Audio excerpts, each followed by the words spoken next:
ಸ್ನೇಹಿತರೆ, ನಮಸ್ಕಾರ. ನಿನ್ನೆ ಚಂದನ್ ಶೆಟ್ಟಿ ಮತ್ತು ನಿವೇದಿತಾ ಜೊತೆಗೆ ಬಂದು ಒಂದು ಪ್ರೆಸ್ ಮೀಟನ್ನು ಮಾಡಿ ತಮ್ಮ ವಿಚ್ಛೇದನದ ಬಗ್ಗೆ ಇದ್ದಂಥ ಒಂದಷ್ಟು ಗೊಂದಲಗಳು, ಒಂದಷ್ಟು ಪ್ರಶ್ನೆಗಳು ಮತ್ತು ಈ ವಿಚ್ಛೇದನಕ್ಕೆ ಕಾರಣಗಳು, ಹಾಗೆಯೇ ಈ ವಿಚಾರದಲ್ಲಿ ಬೇರೆಯವರು ಬೇರೆ ಬೇರೆ ರೀತಿಯಾದಂಥ ಸುದ್ದಿಗಳನ್ನು ಹಬ್ಬಿಸಿದ್ರಲ್ವ, ಅದೆಲ್ಲದಕ್ಕೂ ಕೂಡ ಕ್ಲಾರಿಫಿಕೇಷನನ್ನು ಕೊಡುವಂಥ ಪ್ರಯತ್ನವನ್ನು ಮಾಡಿದರು. ಆದರೆ ಈ ಸುದ್ದಿಗೋಷ್ಠಿಯನ್ನು ಅತ್ಯಂತ ಸೂಕ್ಷ್ಮವಾಗಿ ಅಬ್ಸರ್ವ್ ಮಾಡಿದಾಗ ಮತ್ತು ಇಬ್ಬರ ಬಾಡಿ ಲ್ಯಾಂಗ್ವೇಜ್ ಮತ್ತು ಇಬ್ಬರು ಮಾತನಾಡಿದಂಥ ಶೈಲಿಯನ್ನು ಅಬ್ಸರ್ವ್ ಮಾಡಿದಾಗ ನಿಜವಾಗ್ಲೂ ಕೂಡ ಇವರಿಬ್ಬರು ಕೂಡ ಅನ್ಮೆಚೂರ್ಡ್ ಕಪಲ್ ಅನ್ನೋದು ಸ್ಪಷ್ಟವಾಗಿ ಅರ್ಥ ಆಗುತ್ತೆ. ಇಲ್ಲಿ ಯಾರು ಈ ಚಂದನ್ ಶೆಟ್ಟಿಗಿರ್ಬೋದು ಅಥವಾ ನಿವೇದಿತಾಗಿರ್ಬೋದು, ಇವರಿಬ್ಬರಿಗೂ ಕೂಡ ಒಟ್ಟಿಗೆ ಬಾಳಿ ಬದುಕುವಂತಹ ಯಾವ ₹1 ಆಸೆ ಅಥವಾ ಬಯಕೆಯೂ ಕೂಡ ಇಲ್ಲ ಅನ್ನೋದು ಸ್ಪಷ್ಟವಾಗಿ ಗೊತ್ತಾಗ್ತಿದೆ. ಮೇಲ್ನೋಟಕ್ಕೆ ಇಲ್ಲಿ ಇವರಿಬ್ಬರು ಕೂಡ ಇಲ್ಲ, ನಾವಿಬ್ಬರು ಕೂಡ ಚೆನ್ನಾಗಿದ್ದೇವೆ, ನಾವಿಬ್ಬರು ಕೂಡ ಅನ್ಯೋನ್ಯವಾಗಿ ಇರ್ತೀವಿ, ಹಾಗೆ ಹೀಗೆ ಅಂತೇಳ್ಬಿಟ್ಟು ಬಿಲ್ಡಪ್ಪನ್ನು ಕೊಟ್ಟರೂ ಕೂಡ ವೈಯಕ್ತಿಕವಾಗಿ ಇವರಿಬ್ಬರಿಗೂ ಕೂಡ ಇಲ್ಲಿ ಏನೋ ಒಂದು ಬೇರೆ ಭಿನ್ನಾಭಿಪ್ರಾಯ ಇದೆ ಅನ್ನೋದು ಸ್ಪಷ್ಟವಾಗಿ ಅರ್ಥ ಆಗ್ತಿತ್ತು. ಅದರಲ್ಲೂ ಕೂಡ ಚಂದನ್ ಅಂತೂ ಈ ಸಂಬಂಧವನ್ನು ಇಲ್ಲಿಗೆ ಕಡಿದುಕೊಳ್ಳೋದಕ್ಕೆ ಮತ್ತೆ ಮತ್ತೆ ಮತ್ತೆ ಮತ್ತೆ ಅದೇ ಪದವನ್ನು ಉಲ್ಲೇಖ ಮಾಡ್ತಿದ್ರು. ಯಾಕಂತ ಹೇಳಿದ್ರೆ ಇಲ್ಲಿ ಸರಿ ಹೋಗುವಂತಹ ಯಾವ ಯತ್ನವೂ ಕೂಡ ನಡೆದಿಲ್ಲ ಅನ್ನುವಂಥ ಆರೋಪಗಳು ಇತ್ತು. ಬಟ್ ಇವರಿಬ್ಬರು ಹೇಳೋ ಪ್ರಕಾರ ನಾವು ಪ್ರತಿನಿತ್ಯವೂ ಕೂಡ ಅಂತಹ ಪ್ರಯತ್ನವನ್ನು ಮಾಡ್ತಿದ್ವಿ ಅಂತೇಳಿ. ಆಮೇಲೆ ತುಂಬ ಇಲ್ಲಾಜಿಕಲ್ ಆಗಿ ಇವರು ಮಾತನಾಡ್ತಿದ್ದಾರೆ. ತುಂಬ ಲೈಟಾಗಿ ಲೈಫನ್ನು ತೆಗೆದುಕೊಂಡಿರೋ ರೀತಿಯೂ ಕೂಡ ಕಾಣಿಸ್ತಿದೆ ಇವರ ಪ್ರತಿ ಮಾತಿನಲ್ಲೂ ಕೂಡ. ಅದರ ಜೊತೆಗೆ 3 ಕಾರಣಗಳನ್ನು ಕೊಟ್ಟಿದ್ದಾರೆ. 3 ಕಾರಣಗಳನ್ನು ಕೊಟ್ಟು ಇವರು ಯಾಕೆ ದೂರ ಆಗ್ತಿದ್ದಾರೆ ಅನ್ನುವಂಥ ಸ್ಪಷ್ಟನೆಯನ್ನು ಕೊಡುವಂತಹ ಪ್ರಯತ್ನವನ್ನು ಮಾಡಿದ್ದಾರೆ.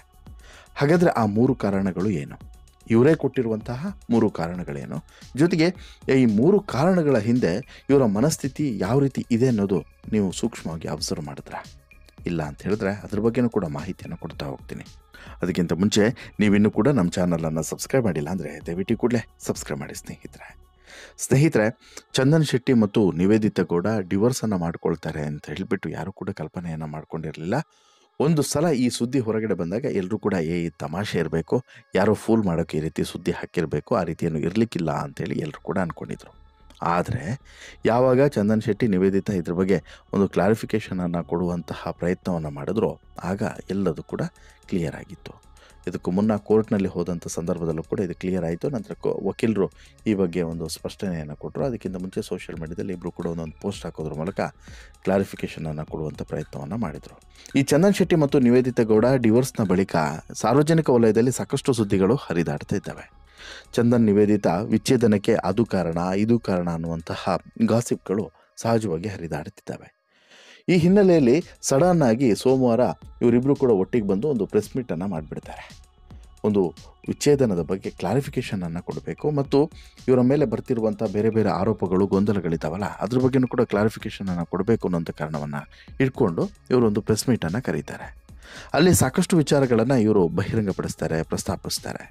ಬಿಗ್ ಬಾಸ್ ಮನೆಯಲ್ಲಿ ಬೊಂಬೆ ಬೊಂಬೆ ಅಂತ ಹೇಳ್ಬಿಟ್ಟು ಸಾಂಗ್ ಹೇಳ್ತಾ ನಿವೇದಿತಾ ಗೌಡರ ಮನಸ್ಸನ್ನು ಗೆದ್ದಿದ್ದಂಥ ಈ ರ್ಯಾಪರ್ ಚಂದನ್ ಶೆಟ್ಟಿ ಬಳಿಕ ದಸರಾ ಸಂಭ್ರಮದಲ್ಲಿ ಪ್ರಪೋಸ್ ಮಾಡಿ ನಂತರ ಇಬ್ಬರು ಕೂಡ ಶಾಸ್ತ್ರೋಕ್ತವಾಗಿ ಮದುವೆಯನ್ನು ಕೂಡ ಆಗಿ ದಾಂಪತ್ಯ ಜೀವನಕ್ಕೆ ಕಾಲನ್ನು ಇಟ್ಟಿದ್ರು.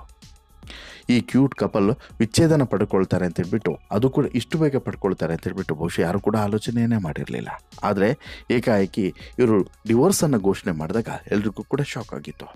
ಯಾಕೆ ಈ ವಿಚ್ಛೇದನವನ್ನು ಪಡೆದ್ವಿ ಅಂತ ಹೇಳ್ಬಿಟ್ಟು ಸೋಷಿಯಲ್ ಮೀಡಿಯಾದಲ್ಲಿ ಕಾರಣ ಕೊಟ್ಟು ಈ ಬಗ್ಗೆ ಜನರಲ್ಲಿ ಅನೇಕ ಪ್ರಶ್ನೆಗಳನ್ನು ಒಂದು ಹುಟ್ಟುವಂತೆ ಮಾಡಿ ದೂರ ಆದ ಬಳಿಕ ಇವಾಗ ಜಂಟಿ ಸುದ್ದಿಗೋಷ್ಠಿಯನ್ನು ನಡೆಸಿ ಒಂದಷ್ಟು ಗೊಂದಲಗಳನ್ನು ತೆರೆ ಎಳೆಯುವಂಥ ಪ್ರಯತ್ನವನ್ನು ಮಾಡಿದ್ರು. ಜೊತೆಗೆ ಇನ್ನಷ್ಟು ಗೊಂದಲಗಳಿಗೆ ಕಾರಣಕರ್ತರು ಕೂಡ ಆದರು, ಒಂದಷ್ಟು ಪ್ರಶ್ನೆಗಳಿಗೂ ಕೂಡ ಕಾರಣಕರ್ತರಾದರು. ಹೌದು, ಎಲ್ಲ ವದಂತಿಗಳಿಗೆ ತೆರೆ ಎಳೆಯುವಂತಹ ಒಂದು ಕಾರಣಕ್ಕೋಸ್ಕರ ಇವರಿಬ್ಬರು ಕೂಡ ಒಟ್ಟಿಗೆ ಬಂದು ಪ್ರೆಸ್ ಮೀಟನ್ನು ಮಾಡ್ತಾರೆ. ಚಂದನ್ ಶೆಟ್ಟಿ ಮತ್ತು ಕಾರಣ ಏನು ಅಂತ ಹೇಳ್ಬಿಟ್ಟು ಸಾರ್ವಜನಿಕ ವಲಯದಲ್ಲಿ ಭಾರಿ ಚರ್ಚೆ ನಡೆದಿತ್ತು ಹಾಗೂ ಹಲವು ವದಂತಿಗಳು ಕೂಡ ಕೇಳಿ ಬಂದಿತ್ತು.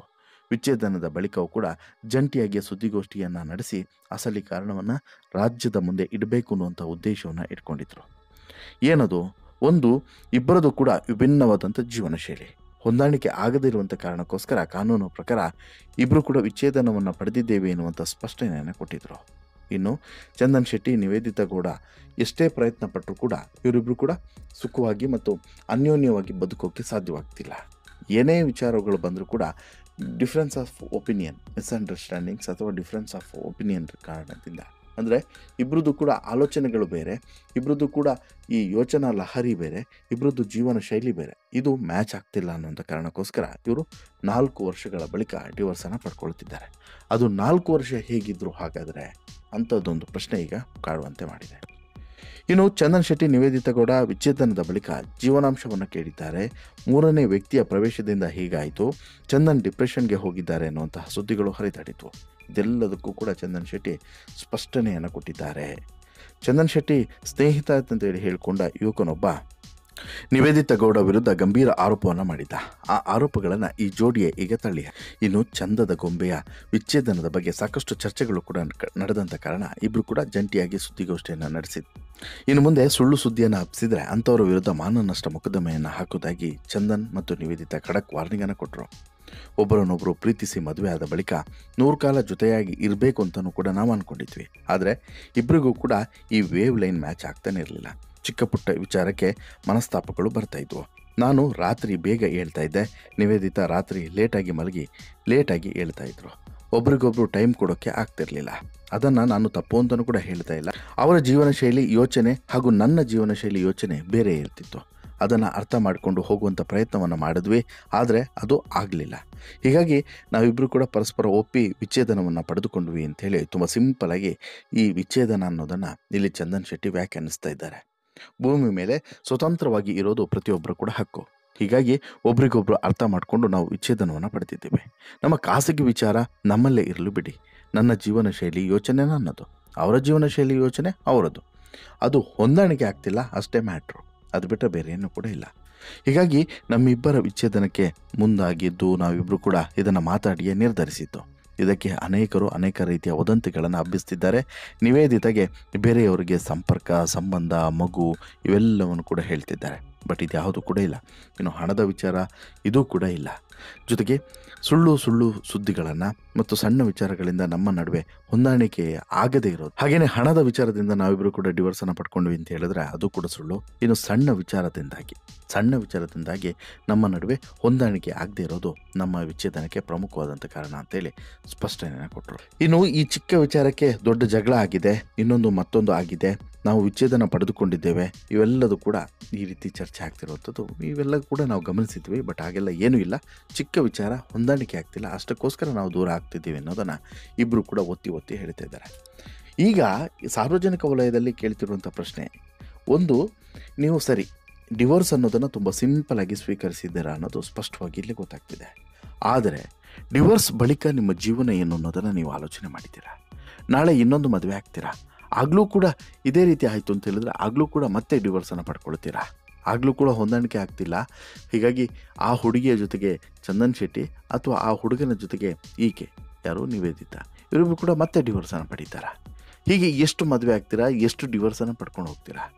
ಎಲ್ಲದೂ ಕೂಡ ಸರಿಯಾಗಿ ಇರುತ್ತೆ, ಸರಿಯಾಗಿ ಹೋಗಬೇಕು ಅಂತ ಹೇಳಿದ್ರೆ ಸಾಧ್ಯನಾ? ಮನುಷ್ಯ ಅಂದಮೇಲೆ ಸಹಜವಾಗಿ 5 ಬೆರಳುಗಳ ರೀತಿ 5 ರೀತಿ ಇದ್ದೇ ಇರ್ತಾರೆ. ಅದನ್ನೇ ಹೊಂದಾಣಿಕೆ, ಅದನ್ನೇ ಸಂಸಾರ ಅಂತೇಳಿ ಹೇಳೋದು. ಸಂಸಾರದಲ್ಲಿ ಭಾರ ಇರದೇ ಇದ್ದರೆ ಅದು ಸಂಸಾರ ಆಗೋದೇ ಇಲ್ಲ ಅನ್ನೋದು ಹಿರಿಯರ ಮಾತುಗಳು. ಹೀಗಾಗಿ ಒಂದಷ್ಟು ಕಮೆಂಟ್ಸ್ಗಳು ಕೂಡ ಬರ್ತಿದ್ದು ನೋಡಿ, ಅದು ಸತ್ಯ ಅಂತ ಅನಿಸುತ್ತೆ. ಸಂಸಾರದ ಭಾರವನ್ನು ಹೊರಕ್ಕೆ ಆಗದೇ ಇದ್ದ ಮೇಲೆ ಸಂಸಾರದ ನೌಕೆಯನ್ನು ಏರಬಾರ್ದು. ಇಲ್ಲಿ ಚಂದನ್ ಆಗಿರ್ಬೋದು, ನಿವೇದಿತಾ ಆಗಿರ್ಬೋದು, ಇವರಿಬ್ಬರದು ಕೂಡ ಸಮಾನ ಪಾಲಿದೆ ಈ ಡಿವೋರ್ಸ್ ವಿಚಾರದಲ್ಲಿ. ಇಬ್ಬರಿಗೂ ಕೂಡ ಬಾಳಿ ಬದುಕುವಂಥ ಯಾವ ಆಶಯವೂ ಕೂಡ ಇದ್ದಂತಿಲ್ಲ. ಹಾಗಾಗಿ ಯಾವ ಅಂತಹ ಪ್ರಯತ್ನಗಳು ಕೂಡ ಮಾಡ್ತಿಲ್ಲ. ಜೊತೆಗೆ ತುಂಬ ಸಿಂಪಲಾಗಿ ಇವರು ಡಿವೋರ್ಸನ್ನು ತೆಗೆದುಕೊಂಡಿದ್ದಾರೆ ಅನ್ನೋದು ಸ್ಪಷ್ಟವಾಗಿ ಗೊತ್ತಾಗ್ತಿದೆ ಇವರ ಸ್ಟೇಟ್ಮೆಂಟ್ ಮೂಲಕ. ನಾಳಿನ ಬದುಕಿನ ಬಗ್ಗೆ ಇವರಿಬ್ಬರಿಗೂ ಕೂಡ ಚಿಕ್ಕ ಕಲ್ಪನೆಯೂ ಕೂಡ ಇಲ್ಲ. ತುಂಬ ಆರಾಮಾಗಿ ಲೈಫ್ ಹೋಗಿಬಿಡುತ್ತೆ, ತುಂಬ ಆರಾಮಾಗಿದೆ ಜಗತ್ತು ಅಂತೇಳಿ ಅಂದ್ಕೊಂಡಿದ್ದಾರೆ. ಯಾವಾಗ ಇಂತಹ ದಾಂಪತ್ಯಗಳು ಮುರಿದು ಬಿದ್ದಾಗ ಅದರ ಏಟುಗಳು ಬೀಳೋಕ್ಕೆ ಶುರು ಆಗುತ್ತೆ ನೋಡಿ, ಆಗ ಬದುಕು ಏನು ಅನ್ನೋದು ಬಹುಶಃ ಇವರಿಗೆ ಗೊತ್ತಾಗುತ್ತೆ. ಇನ್ನು ಚಂದನ್ ಬಾಯಲ್ಲಾಗಲಿ ಅಥವಾ ನಿವೇದಿತಾ ಬಾಯಲ್ಲಾಗಲಿ ಇಲ್ಲ ನಾವು ಮತ್ತೆ ಸರಿ ಹೋಗಬಹುದು ಇವತ್ತಲ್ಲ ನಾಳೆ ಅನ್ನುವಂಥ ಮಾತುಗಳು ಬರ್ತಿಲ್ಲ. ನಾವು ಸಪ್ರೇಟ್ ಆಗಬೇಕು ಅಷ್ಟೇ ಇವರ ಅಂತಿಮವಾದಂತಹ ಮಾತುಗಳು ಬರ್ತಾ ಇರುವಂಥದ್ದು. ಸೊ ದಟ್ ಇಲ್ಲಿ ಯಾವುದೇ ಕಾರಣಕ್ಕೂ ಕೂಡ ಇವರ ಮನಸ್ಥಿತಿ ಸರಿ ಹೋಗೋದಿಲ್ಲ, ಇವರು ಸರಿ ಹೋಗೋದಿಲ್ಲ ಅನ್ನೋದು ಸ್ಪಷ್ಟವಾಗಿ ಗೊತ್ತಾಗ್ತಿದೆ. ಅಷ್ಟಕ್ಕೆ ಇದು ನಿಂತಿಲ್ಲ, ಅದರ ಜೊತೆಗೆ ಇನ್ನೊಂದಷ್ಟು ವಿಚಾರಗಳು ಕೂಡ ಇಲ್ಲಿದ್ದಾವೆ. ಏನು, ಇವರ ಜಾತಕ ಫಲ, ಭವಿಷ್ಯ ಈ ರೀತಿ ಮತ್ತು ನಂಬರ್ಸ್ ಇವರ ನಂಬರ್ಸ್ಗಳು ಇದು ಮ್ಯಾಚ್ ಆಗ್ತಿಲ್ಲ ಅನ್ನೋದು ಕೂಡ ಕೆಲವರ ಅಭಿಪ್ರಾಯ. ಅದ್ರ ಬಗ್ಗೆನೂ ಕೂಡ ಮುಂದಿನ ಸ್ಟೋರಿಯಲ್ಲಿ ನಿಮಗೆ ಮಾಹಿತಿಯನ್ನು ಕೊಡ್ತಾ ಹೋಗ್ತೀನಿ. ಅದಕ್ಕಿಂತ ಮುಂಚೆ ನೀವಿನ್ನೂ ಕೂಡ ನಮ್ಮ ಚಾನಲನ್ನು ಸಬ್ಸ್ಕ್ರೈಬ್ ಮಾಡಿಲ್ಲ ಅಂದರೆ ದಯವಿಟ್ಟು ಕೂಡಲೇ ಸಬ್ಸ್ಕ್ರೈಬ್ ಮಾಡಿ. ಜೊತೆಗೆ ಈ ಸ್ಟೋರಿ ಬಗ್ಗೆ ನಿಮಗೆ ಏನು ಅನಿಸ್ತು ಅನ್ನೋದನ್ನು ಕಮೆಂಟ್ ಮಾಡಿ ತಿಳಿಸಿ. ನಮಸ್ಕಾರ.